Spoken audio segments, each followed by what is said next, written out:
పథకాల మీద ఆధారపడి బతకాలనుకునే వాళ్ళు, పని చేయకుండా బతకాలనుకునే వాళ్ళతో ఇంటర్వ్యూ అండి.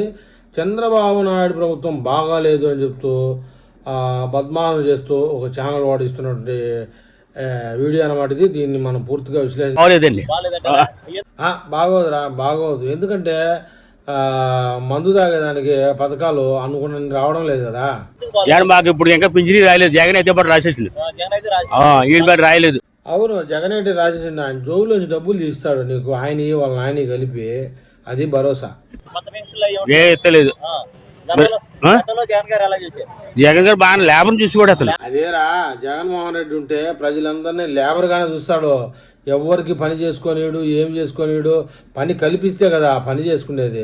అందరినీ లేబర్ గానే ఉండాలని కోరుకుంటాడు. మరి ఈ చంద్రబాబు నాయుడు ఏముందంటే మన లేబర్ చూడ అతను చూడు చెప్తున్నా, నాకు తెలిసి చెప్తున్నా. అది రోడ్లన్నీ ఎక్కడ చేస్తా లేదు, చూస్తాం, మన టీవీలో చూస్తాం. నీకు తెలిసింది చెప్తానా. ఇప్పుడు నీకు మందు తాగాలి, కన్ను ఎట్లా, కన్ను కింద ఎట్లా ఉబ్బుండాయా నీకు. ఇప్పుడు నీకు మందు కొరవైంది, అదే నీ ఆలోచన. నీకు తెలిసింది అదే. బాగున్నా లేదు మరి తెలదు. మాకు రోడ్లు ఎలా ఎడుతున్నాయి, ఇలాగ ఉన్నాయి, మాకులాగా ఎడుతున్నాయి, మాసిపోయిన. అసలు నువ్వు రోడ్ల మీద పోతా ఉంటావు కదా, ఎప్పుడు బ్రాంచ్ షాప్ కానీ ఊకొని ఉంటావు అడుగు మీద. నీకు రోడ్ల సంగతి ఏం తెలుస్తుంది? అట్లా ఎడుతున్నాం చూసా, అలాగ ఉన్నాయి ఇక్కడ కూడా. అంతే అండి, అవన్నీ చొల్లండి, మాటలు చెప్తుంటారు.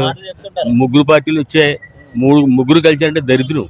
అబ్బో, కొత్త పాయింట్ పెట్టాడండి. ఇంతకు ముగ్గురు ఉంటే మంచిది కాదు. నిజమే నిజమే.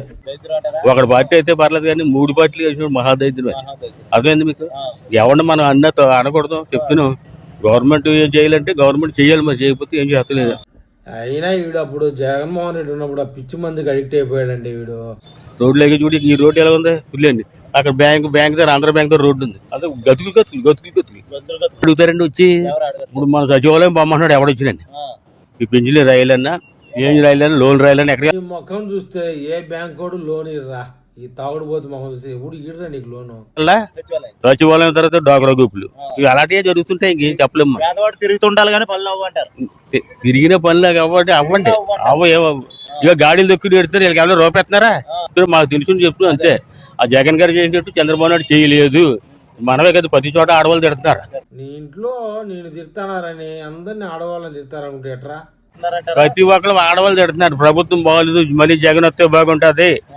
అవును రే, వాస్తవమే. పని లేకుండా బతకాలనే వాళ్ళు, పరంబొగ్గా తిరగాలనుకునే వాళ్ళు జగన్మోహన్ రెడ్డి వస్తే బాగుంటుంది అనుకుంటారు. ఎందుకంటే ఆయన అన్ని పథకాలు ఆయన జోబిలో ఇస్తాడు డబ్బులు. ప్రజాధనం కాదు, అప్పు చేయడు. అందువల్ల అంటున్నారు. అది నటగడ్డ ఏం లేదు, అంతే ఏం లేదు. అదండి విషయం. కొంతమంది బోగు ఛానళ్ళలో బొంగు తీసుకెళ్లి మూతికాడ పెట్టి తాగుడుపోతున్న కొడుకుల్ని, అసలు పని చేయకుండా బతకాలనుకునే వాళ్ళు, పథకాల మీద ఆధారపడి బతకాలనుకునే వాళ్ళకి ఇట్లా ఇంటర్వ్యూలు తీసుకొని మన బులుగు పేటిఎం బ్యాచ్లో డబ్బులు తీసుకోవాలని ప్రయత్నం చేస్తూ ఉంటారండి. మరి ఈ వీడియో మీద మీకు కామెంట్ చెప్పండి.